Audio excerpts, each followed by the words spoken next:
ನಮಸ್ಕಾರ ಮಲೆನಾಡು. ನಾವಿವತ್ತು home made ಚಿಕ್ಕಿ ಅಂತಲೇ ಹೇಳ್ತೀವಿ. ಸೊ ಎಲ್ರಿಗೂ ಇದು ಇಷ್ಟ. ಚಿಕ್ಕಿ ಅಂತ ಹೇಳ್ತೀವಿ, ಕಡಲೆ ಮಿಠಾಯಿ ಅಂತ ಹೇಳ್ತೀವಿ.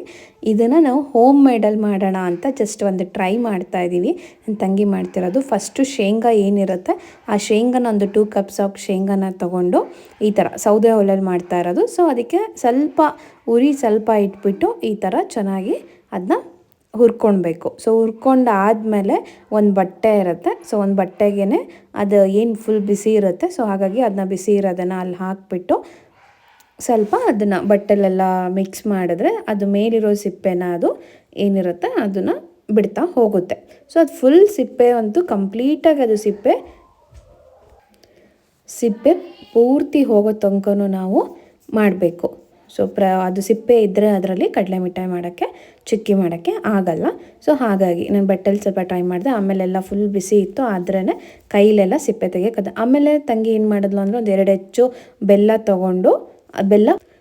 ತೊಗೊಂಡು ಬೆಲ್ಲದಲ್ಲಿ ಪಾಕ ಮಾಡ್ಕೋಬೇಕು. ಸೊ ಆ ಪಾಕ ಆದಮೇಲೆ ಇದಂತೂ ಫುಲ್ ರೆಡಿ ಇತ್ತು. ಹಾಗೆ ಎಲ್ಲ ಸಿಪ್ಪೆ ಎಲ್ಲ ಬಿಡಿಸಾಗಿತ್ತು. ಆ ಪಾಕಕ್ಕೆ ಈ ಕಡಲೆ ಏನಿದೆ ಇದನ್ನು ಶೇಂಗಾನ ನಾವು ಅದಕ್ಕೆ ಹಾಕ್ಕೊಂಡ್ಬಿಟ್ಟು ಸ್ವಲ್ಪ ಚೆನ್ನಾಗಿ ಮಿಕ್ಸ್ ಮಾಡಬೇಕು. ಆ್ಯಂಡ್ ಸ್ವಲ್ಪ ಕಡಿಮೆ ಆಯಿತು, ಅದಕ್ಕೆ ಪ್ರಗತಿ ಹೇಳಿದ್ಲು ಪಾಕ ಮಾಡ್ಕೊಂಡು ಬಾ ಅಂತ ಹೇಳಿದ್ಲು. ಬಟ್ ನನಗೆ ಗೊತ್ತಿರಲಿಲ್ಲ ಅದು ಫಸ್ಟ್ ಟೈಮ್ ಮಾಡಬೇಕು ಅಂತ.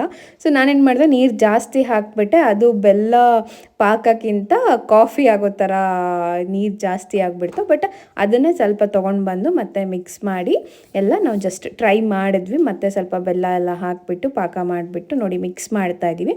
ಇದೇ ಥರ ಇದು ನೀಟಾಗಿ ಪಾಕ ಮತ್ತು ಶೇಂಗಾ ಚೆನ್ನಾಗಿ ಮಿಕ್ಸಪ್ ಆಗಬೇಕು. ಸೊ ಅದು ಫುಲ್ ಮಿಕ್ಸಪ್ ಆದಮೇಲೆ ಒಂದು ಪ್ಲೇಟಿಗೆ ಹಾಕ್ಕೊಂಡ್ಬಿಟ್ಟು ಕಂಪ್ಲೀಟಾಗಿ ನೀಟಾಗಿ ಸವರ್ತಾ ಹೋಗಬೇಕು. ಅಂದರೆ ಎಲ್ಲೂ ಗ್ಯಾಪ್ ಬಿಡಬಾರ್ದು, ಆ ಥರ ದಪ್ಪ ಥರನೂ ಆಗಬಾರ್ದು. ನೀಟಾಗಿ ಪ್ಯಾಕ್ ಮಾಡಿ ಆದಮೇಲೆ ಅದನ್ನು ನೋಡಿ ಈ ಥರ ರೆಡಿ ಇದೆ. ಇದನ್ನು ಒಂದು ಸ್ವಲ್ಪ 1 ಅವರ್ ಹಂಗೆ ಫ್ರಿಜ್ಜಲ್ಲಿ ಇಟ್ಬಿಟ್ಟು